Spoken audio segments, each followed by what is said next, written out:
ถ้าเราดูจากแผนที่นะคะพื้นที่ตรงนี้อาจดูเหมือนจุดเล็กๆตามแนวชายแดนแทบไม่มีอะไรสะดุดตาเลยแต่สิ่งที่น่าสนใจก็คือทำไมพื้นที่เล็กๆแบบนี้ถึงถูกประเมินมูลค่าสูงถึงหลายแสนล้านดอลลาร์ตรงนี้ชวนให้คิดนะคะใช่ครับ มีการประเมินว่าทรัพยากรใต้ดินในพื้นที่พิพาทรอบปราสาทตาควายเนี่ยอาจมีมูลค่าสูงถึงประมาณ6แสนล้านดอลลาร์สหรัฐซึ่งเป็นตัวเลขที่ไม่ปกติเลยสำหรับพื้นที่ชายแดนทั่วไปและที่น่าสนใจยิ่งกว่านั้นคือตัวเลขนี้ไม่ได้ถูกประเมินเท่ากันทุกฝ่าย ใช่ครับ และความต่างของตัวเลขนี้เองคือจุดเริ่มต้นของเรื่องทั้งหมดถ้าเราวางคำถามเรื่องตัวเลขไว้ก่อนนะคะสิ่งหนึ่งที่ต้องทำความเข้าใจก่อนเลยคือใต้พื้นที่บริเวณนี้มันมีอะไรอยู่บ้างเพราะตัวเลขมูลค่าไม่ได้ลอยขึ้นมาเองมันต้องมีบางอย่างรองรับอยู่ข้างล่างครับจากการรวบรวมข้อมูลจากหลายแหล่งนะครับพบว่าบริเวณใต้ดินและพื้นที่โดยรอบปราสาทตาควายรวมถึงพื้นที่ที่เรียกว่าเนิน350บนแนวเทือกเขาพนมดงรักถูกระบุว่าเป็นแหล่งสะสมของแร่ธาตุสำคัญหลายชนิดที่มีมูลค่าสูงมากคำว่าหลายชนิดตรงนี้ไม่ใช่แค่ปริมาณนะคะแต่เป็นชนิดของแร่ที่แต่ละตัวมีความหมายทางเศรษฐกิจต่างกันเริ่มจากสิ่งที่ถูกพูดถึงมากที่สุดก่อนครับคือมรกตหรือที่ชาวบ้านในพื้นที่เรียกว่าหินเขียวข้อมูลตรงนี้ไม่ได้มาจากรายงานทางวิชาการอย่างเดียวแต่ยังมาจากคำบอกเล่าของพรานป่าและชาวบ้านในพื้นที่ใช่ไหมคะใช่ครับข้อมูลจากคนในพื้นที่ระบุว่าลึกลงไปใต้ดินบริเวณนี้มีมรกตสะสมอยู่เป็นจำนวนมากซึ่งถือเป็นอัญมณีที่มีมูลค่าสูงและเป็นทรัพยากรที่ดึงดูดความสนใจจากทั้งกัมพูชาและกลุ่มทุนจากภายนอกครับมรกตอาจไม่ใช่แร่ที่ใช้ในอุตสาหกรรมหนักแต่ในแง่มูลค่ามันก็เป็นทรัพยากรที่ขายได้ทันทีถูกต้องครับมันเป็นทรัพยากรที่มีตลาดชัดมีความต้องการต่อเนื่องและสามารถแปลงเป็นเงินทุนได้เร็วซึ่งในพื้นที่พิพาททรัพยากรลักษณะนี้มีความหมายมากครับแต่ถ้าเราขยับจากอัญมณีมาที่แร่ในเชิงอุตสาหกรรมสิ่งที่ถูกพูดถึงมากไม่แพ้กันคือแร่ดีบุกนะคะใช่ครับแร่ดีบุกถูกระบุว่าพบหนาแน่นในบริเวณนี้และมีความสำคัญอย่างยิ่งต่ออุตสาหกรรมเทคโนโลยีสมัยใหม่หลายคนอาจนึกถึงดีบุกในภาพเก่าๆแต่ในความเป็นจริง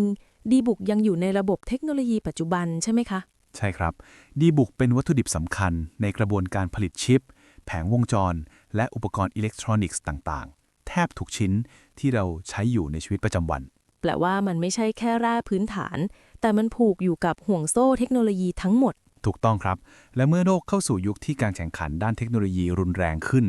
แร่แบบนี้ก็ยิ่งมีความหมายมากขึ้นตามไปด้วยแต่ถ้าพูดถึงกลุ่มแร่ที่ถูกมองว่าสำคัญที่สุดจริงๆก็คงหนีไม่พ้นแร่หายากใช่ไหมคะใช่ครับแหล่งข่าวหลายแห่งระบุว่าพื้นที่แนวชายแดนบริเวณนี้รวมถึงบริเวณใกล้เคียงปราสาทตาควายเป็นแหล่งแร่หายากคุณภาพสูงโดยมีความหนาแน่นสูงถึงประมาณ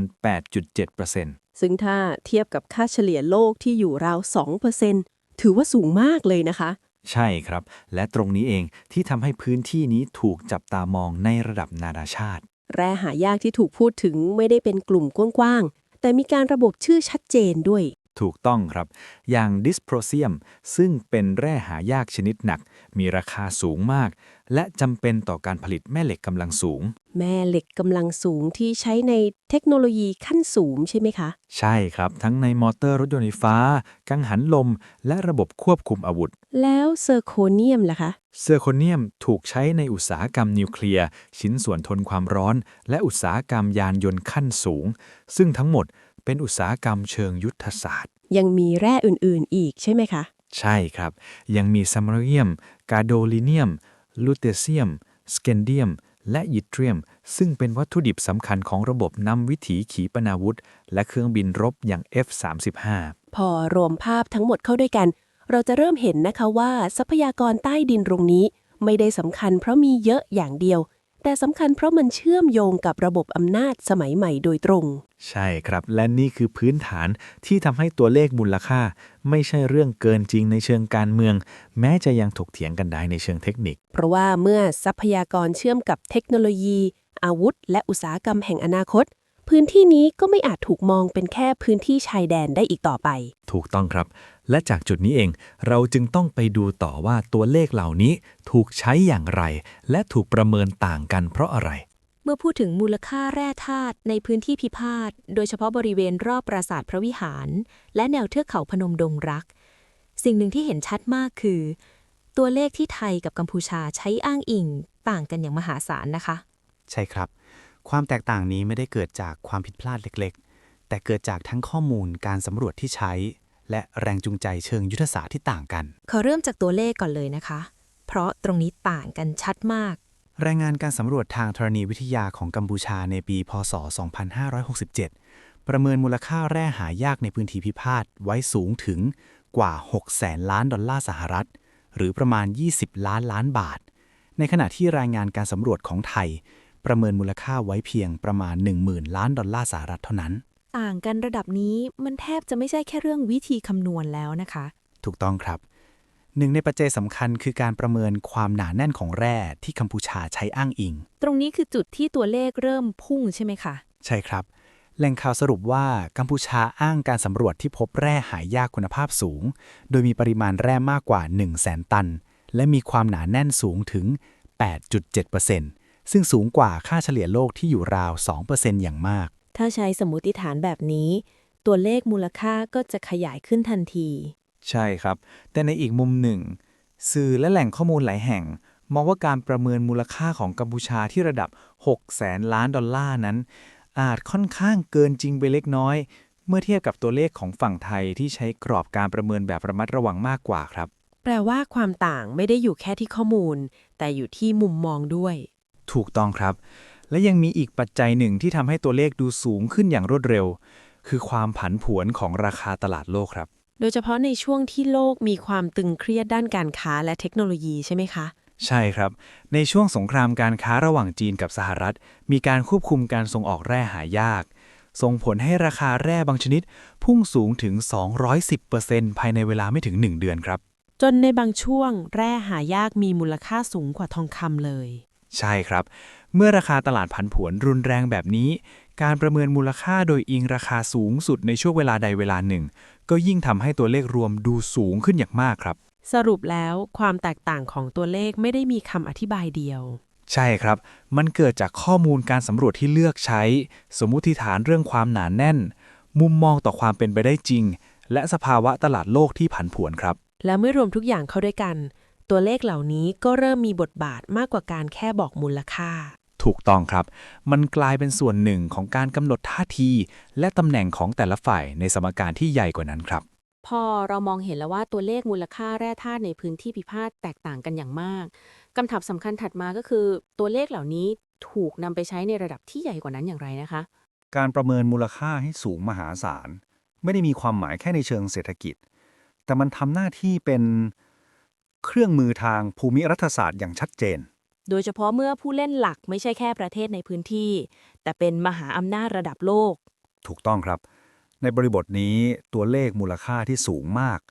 ถูกใช้เพื่อสร้างอำนาจต่อรองกับประเทศอย่างสหรัฐอเมริกา ซึ่งให้ความสำคัญอย่างยิ่งกับความมั่นคงด้านทรัพยากรแร่หายาก เพราะแร่หายากไม่ใช่ทรัพยากรทั่วไปอีกต่อไปแล้วใช่ไหมคะ ใช่ครับ แร่หายากอย่างดิสโพรเซียมและเซอร์โคเนียม เป็นวัตถุดิบสำคัญของเทคโนโลยีขั้นสูง และอาวุธยุทโธปกรณ์ ตั้งแต่ระบบนำวิถีขีปนาวุธ ไปจนถึงเครื่องบินรบอย่าง F-35 แปลว่าใครก็ตามที่ถูกมองว่าควบคุมแหล่งแร่แบบนี้ได้ ก็จะมีน้ำหนักบนโต๊ะเจรจาระดับโลกทันที ใช่ครับ โดยเฉพาะในช่วงที่สหรัฐพยายามลดการพึ่งพาแร่หายากจากแหล่งเดิม พื้นที่ที่ถูกมองว่าเป็นแหล่งทางเลือกเชิงยุทธศาสตร์ จึงมีความหมายสูงมาก มีข้อมูลที่น่าสนใจว่าฝ่ายอเมริกันให้ความสำคัญกับพื้นที่นี้ในเชิงยุทธศาสตร์อย่างจริงจัง ใช่ครับ มีรายงานว่าสหรัฐอเมริกาถึงขั้นทำเครื่องหมายสีแดงบนแผนที่ และจัดทำรายงานพิเศษระบุว่าพื้นที่บริเวณปราสาทตาควาย และพื้นที่ใกล้เคียง เป็นแหล่งแร่สำคัญทางเลือกสำหรับอุตสาหกรรมเทคโนโลยีขั้นสูง และอุตสาหกรรมความมั่นคง ขณะเดียวกันอีกฝั่งหนึ่งที่ถูกพูดถึงมากก็คือจีน จากข้อมูลของคนในพื้นที่และอดีตพรานป่า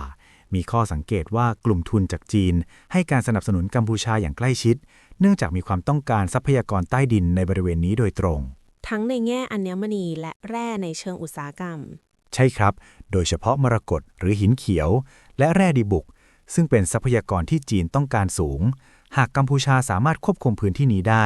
ก็จะเปิดทางให้มีการตั้งฐานที่มั่น และนำไปสู่การขุดเจาะทรัพยากรขึ้นมาใช้ประโยชน์เชิงอุตสาหกรรม พอวางบทบาทของจีนและสหรัฐ ซ้อนกันแบบนี้ จะเห็นว่าพื้นที่เดียวกันถูกมองในสองมุมที่แตกต่างกัน ใช่ครับ ฝั่งหนึ่งมองในฐานะแหล่งวัตถุดิบเชิงอุตสาหกรรมระยะยาว อีกฝั่งหนึ่งมองในฐานะแหล่งทรัพยากรเชิงยุทธศาสตร์ที่เกี่ยวข้องกับความมั่นคงโดยตรง และตรงนี้เองที่ทำให้ตัวเลขมูลค่า ไม่ได้ทำหน้าที่แค่บอกว่าแร่มีราคาเท่าไหร่ แต่ถูกใช้เพื่อดึงความสนใจ สร้างอำนาจต่อรอง และกำหนดตำแหน่งของพื้นที่นี้ในเกมภูมิรัฐศาสตร์ระดับโลก สรุปแล้วแรงขับเคลื่อนเบื้องหลังความขัดแย้งจึงไม่ได้แค่เรื่องเขตแดน แต่เป็นการแข่งขันของมหาอำนาจเพื่อควบคุมทรัพยากรแร่หายาก ซึ่งเป็นหัวใจของเทคโนโลยีและอำนาจในอนาคต เมื่อมองภาพทั้งหมดมาถึงตรงนี้คำถามที่หลีกเลี่ยงไม่ได้เลยก็คือ แล้วเรื่องนี้มันเกี่ยวกับไทยอย่างไรบ้างนะคะ เกี่ยวโดยตรงครับ เพราะพื้นที่พิพาทเหล่านี้ไม่ได้อยู่ไกลจากเรา แต่เป็นส่วนหนึ่งของแนวชายแดนและสภาพแวดล้อมความมั่นคงของไทยเอง แปลว่าเมื่อมหาอำนาจเริ่มเข้ามามองพื้นที่นี้ ไทยก็ไม่อาจอยู่นอกสมการได้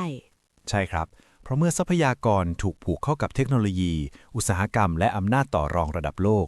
การตัดสินใจของประเทศใดประเทศหนึ่งย่อมส่งผลกระทบต่อประเทศรอบข้างโดยอัตโนมัติ แม้ไทยจะเลือกใช้ตัวเลขการประเมินที่ระมัดระวังมากกว่า แต่ก็ปฏิเสธไม่ได้ว่าพื้นที่นี้กำลังถูกจับตามองในระดับที่ใหญ่กว่าเดิม ถูกต้องครับ และนั่นหมายความว่าไทยจำเป็นต้องมองเรื่องนี้ไม่ใช่แค่ในมุมเขตแดน แต่ในมุมของความมั่นคง ทรัพยากร และตำแหน่งของประเทศในภูมิภาคนี้ บางทีคำถามสำคัญอาจไม่ใช่ว่าใครเป็นเจ้าของพื้นที่ แต่คือเราจะรับมือกับแรงกดดันเหล่านี้อย่างไรนะคะ ใช่ครับ เพราะในโลกที่ทรัพยากรกลายเป็นหัวใจของอำนาจ ความนิ่งเฉยอาจไม่ใช่ทางเลือกอีกต่อไป และนี่คือเหตุผลว่าทำไมเรื่องนี้จึงไม่ใช่เรื่องไกลตัวของคนไทยเลยค่ะ ถ้าชอบบทสนทนาแบบนี้ฝากกดไลค์เป็นกำลังใจและกดติดตามช่อง อย่าลืมกดกระดิ่งเพื่อแจ้งเตือนด้วยนะคะ ขอบคุณครับ ขอบคุณนะคะ